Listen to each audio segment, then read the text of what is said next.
নমঃ শিবায়। শিবরাত্রির ব্রত কথা। পুরাকালের কথা, তখন কৈলাস পর্বতের শিখর ছিল সর্বরত্নে অলঙ্কৃত, ছিল ছায়া সুনিবিড় ফুলে ফলে শোভিত বৃক্ষ, লতা এবং গুল্ম ঢাকা। পারিজাত সহ অন্যান্য পুষ্পের সুগন্ধে চারিদিক থাকত আমোদিত। এখানে সেখানে দল বেঁধে নৃত্য করে বেড়াত অপ্সরারা। ধ্বনিত হতো আকাশ গঙ্গার তরঙ্গ নিনাদ। ব্রহ্মার্ষিদের কণ্ঠে বেদধ্বনি উচ্চারিত হতো। এই কৈলাস শিখরে শিব পার্বতী বাস করতেন। গন্ধর্ব, সিন্ধ, চারণ প্রভৃতি তাঁদের সেবা করতেন। পরম সুখে ছিলেন শিব পার্বতী। একদা পার্বতী শিবকে প্রশ্ন করলেন, হে নাথ, আপনি ধর্ম, অর্থ, কাম এবং মোক্ষদাতা। আপনি কোন ব্রত বা তপস্যায় সন্তুষ্ট হন? দেবী পার্বতীর কথা শুনে শিব বললেন, দেবী, ফাল্গুন মাসের কৃষ্ণপক্ষের চতুর্দশী তিথির রাত্রিকে শিবরাত্রি বলা হয়।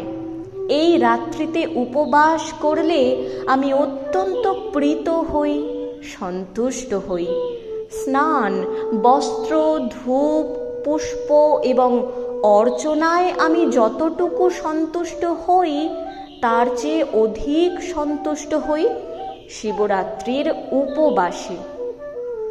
ভগবান শিব আরও বলতে লাগলেন, ব্রত পালনকারী ত্রয়োদশীতে স্নান করে সংযম পালন করবে, স্বপক্ক নিরামিষ বা হবিষান্ন ভোজন করবে, স্থণ্ডিল অর্থাৎ ভূমি বা বালু বিছানো যজ্ঞ বেদী অথবা কুশ বিছিয়ে শয়ন করে আমার অর্থাৎ ভগবান শিবের নাম স্মরণ করতে থাকবে।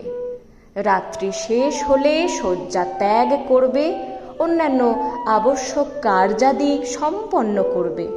সন্ধ্যায় যথাবিধি পূজাদি করে বিল্বপত্র সংগ্রহ করবে। তারপর নিত্যক্রিয়াদি করবে।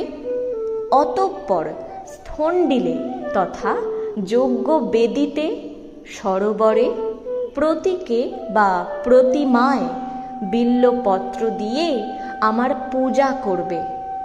একটি বিল্বপত্র দ্বারা পূজা করলে আমার যে প্রীতি জন্মে, সকল প্রকার পুষ্প একত্র করে কিংবা মণি, মুক্তা, প্রবাল বা স্বর্ণ নির্মিত পুষ্প দিয়ে আমার পূজা করলেও আমার তার সমান প্রীতি জন্মাবে না।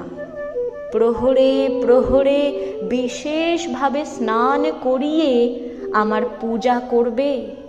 পুষ্প, গন্ধ, ধূপ আদি দ্বারা যথোচিত অর্চনা করবে।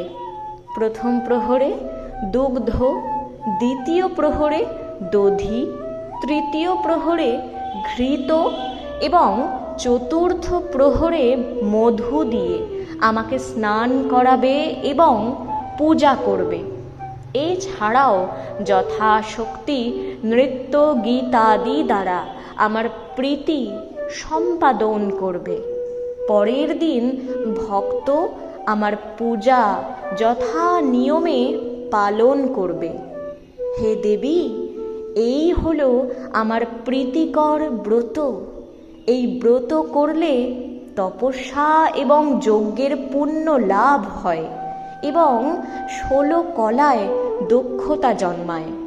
এই ব্রতের প্রভাবে সিদ্ধি লাভও হয়। অভিলাষী ব্যক্তি সপ্তদ্বীপা পৃথিবীর অধীশ্বর হয়। ভগবান শিব পার্বতীকে আরও বলেন, এবার শিব চতুর্দশী তিথির মাহাত্ম্য বলছি, শ্রবণ করো। একদা সর্বগুণযুক্ত বারাণসী পুরীতে ভয়ঙ্কর এক ব্যাধ বাস করত।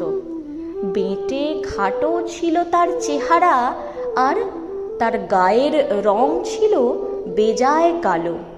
চোখ আর চুলের রং ছিল কটা। নিষ্ঠুর ছিল তার আচরণ। ফাঁদ, জাল, দড়ির ফাঁস এবং প্রাণী হত্যার নানা রকম হাতিয়ারে পরিপূর্ণ ছিল তার বাড়ি। একদিন সে বনে গিয়ে অনেক পশু হত্যা করল। তারপর নিহত পশুদের মাংস ভার নিয়ে নিজের বাড়ির দিকে রওয়ানা হলো। পথে ক্লান্ত হয়ে সে বনের মধ্যে বিশ্রামের জন্য একটি বৃক্ষ মূলে শয়ন করলেন এবং একটু পরেই নিদ্রিত হলেন। সূর্য অস্ত গেল। এলো ভয়ঙ্কর রাত্রি। ব্যাধ জেগে উঠল। ঘোর অন্ধকারে কোনো কিছুই তার দৃষ্টি গোচর হলোই না।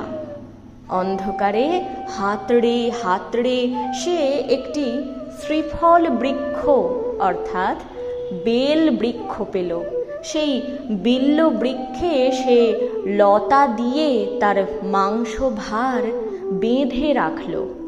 বৃক্ষতলে হিংস্র জন্তুর ভয় আছে, এই ভেবে সে নিজেও ওই বিল্ল বৃক্ষে উঠে পড়ল। শীতে এবং ক্ষুধায় তার শরীর কাঁপতে লাগল। এইভাবে সে শিশিরে ভিজে হয়েই জেগে কাটালো সারাটা রাত। দৈববশত সেই বিল্ল বৃক্ষ মূলে ছিল আমার অর্থাৎ ভগবান শিবের একটি প্রতীক। তিথিটি ছিল শিব চতুর্দশী, আর ব্যাধও সেই রাত্রি কাটিয়েছিল উপবাসে।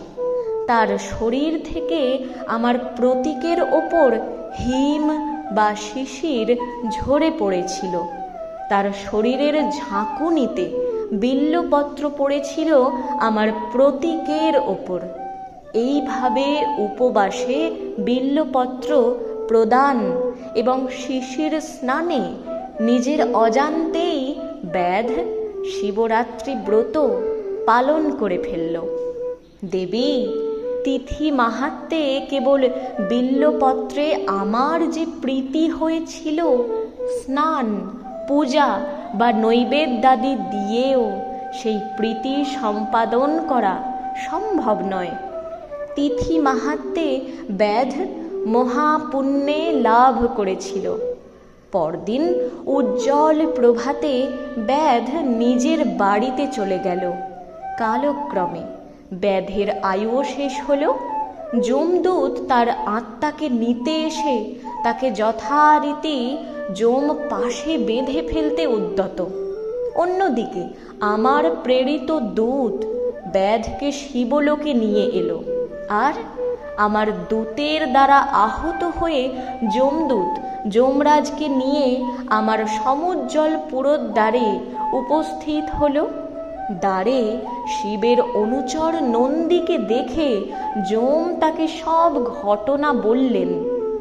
এই ব্যাধ সারা জীবন ধরে কুকর্ম করেছে, জানালেন যম। তার কথা শুনে নন্দী বললেন, ধর্মরাজ, এতে কোনো সন্দেহই নেই যে ওই ব্যাধ দুরাত্মা। সে সারা জীবন অবশ্যই পাপ করেছে, কিন্তু শিবরাত্রি ব্রতের মাহাত্ম্যে সেই পাপ থেকে মুক্ত হয়েছে এবং সর্বেশ্বর শিবের কৃপা লাভ করে শিবলোকে এসেছে। নন্দীর কথা শুনে বিস্মিত হলেন ধর্মরাজ। তিনি শিবের মাহাত্ম্যের কথা ভাবতে ভাবতে যমপুরীতে চলে গেলেন। শিব পার্বতীকে আরও বললেন, এই হলো শিবরাত্রি ব্রতের মাহাত্ম্য কথা। শিবের কথা শুনে শিবজায়া হিমালয় কন্যা পার্বতী বিস্মিত হলেন। তিথি শিবরাত্রি ব্রতের মাহাত্ম্য নিকট জনের কাছে বর্ণনাও করলেন। তারা আবার তা ভক্তি ভরে জানালেন পৃথিবীর বিভিন্ন রাজাকে। এইভাবে শিবরাত্রি ব্রত পৃথিবীতে প্রচলিত হলো। ওম নমঃ শিবায়। এই তথ্য পেলাম অর্পণ পাল মহাশয়ের থেকে।